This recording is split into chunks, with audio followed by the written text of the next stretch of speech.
તો સાસુઓને good morning તો નહીં, ગુડ મોર્નિંગ તો ખરું જ, પણ જય શ્રી રામ ને જય માતાજી ને જય દ્વારકાધીશ. ગુડ મોર્નિંગ, જય શ્રી કૃષ્ણ, જય શ્રી રામ, હર હર મહાદેવ.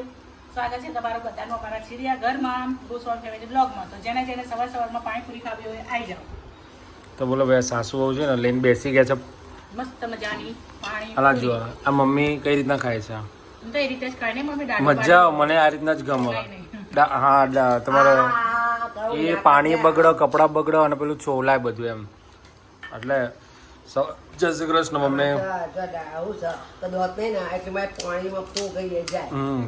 અને મજા આવે એવું ખાવાનું. ગુડ મોર્નિંગ બધાને, જય શ્રી કૃષ્ણ, હર હર મહાદેવ, જય શ્રી રામ, જય માતાજી. સ્વાગત છે તમારા બધાનું અમારા ચીડિયા ઘરમાં અને અમારા ગોસ્વામી પરિવાર બ્લોકમાં. તો ચલો નહીં ધોઈ દિયાબત્તી કરી અને અમે બેસી જશે નાસ્તો કરવા. પછી આનંદનો ગરબો કરીશું.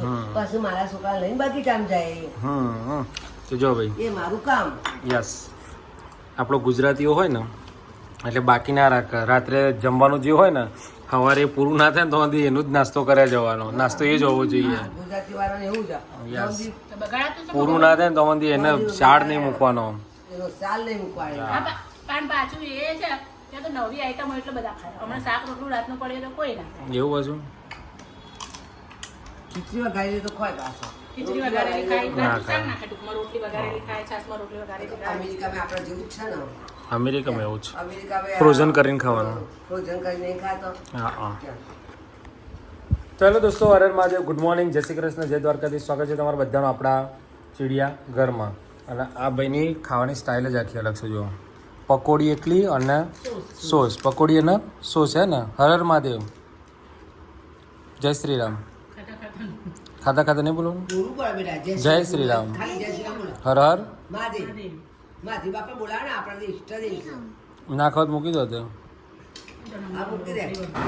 તો ગાઈઝ, આ છે વૈષ્ણોદેવી સર્કલ જાણ રસ્તો. એટલે અમે અત્યારે જઈ રહ્યા છે અમારી સાસરી. મારા પિયર. હા, એટલે અમે લોકો અત્યારે જવા નીકળ્યા છે સાસરીમાં.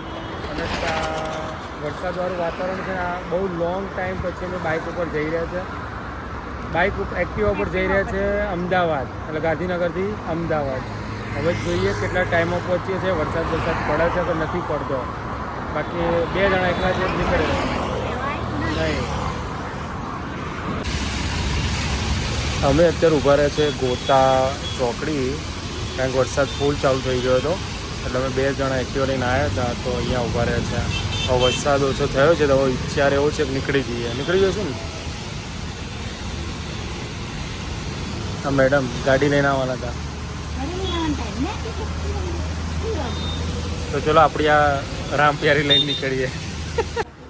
તો ગાઈસ, જો અમે આવી ગયા હતા સાસરીમાં અને જો આઈને બેઠા જ છીએ, હજી વારે થઈ નથી. અને જો 4 રેડિયલ પર હજી ધુમાડા જોડે છે, ગરમ છે. એટલે રસ્તામાં જ અમે પહોંચ્યા ને અને કહી દીધું ભાઈ જમૈરાજ આવે છે તો ફટાફટ મૂકી દેજો.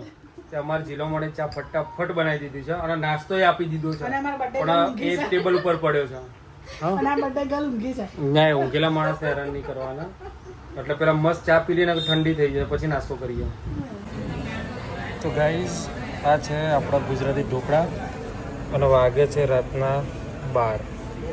રાત્રે 12 વાગે આ લોકો પાછળ બોર્ડ તો દેખાતું જ હશે, માણેક ચોક, એટલે ગોતાવાળા માણેક ચોકમાં આવ્યા છે.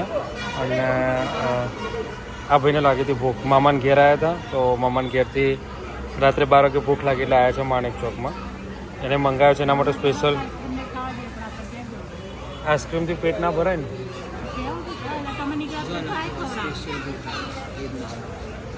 સ્પેશિયલ ગોટા, હા, મહારાણા. અને આ ભાઈએ ઢોકળા લાવ્યા પણ ખાતા નહીં. તો ગાઈઝ, ગોટાલા ઢોસા ને, ગોટાલા ઢોસા બી આવી ગયો છે આમનો મેડમનો. હા, આ ભાઈ તો ના પડે, નહીં ખાવ તારે?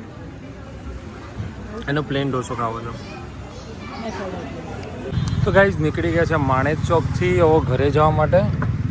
અને આ બધાનો તરસ લાગી હતી. હા બોલો, તો પાણી અમને આપજો ત્યારે, બીજું જ શું. વાવ, અત્યાર પીવડાયું?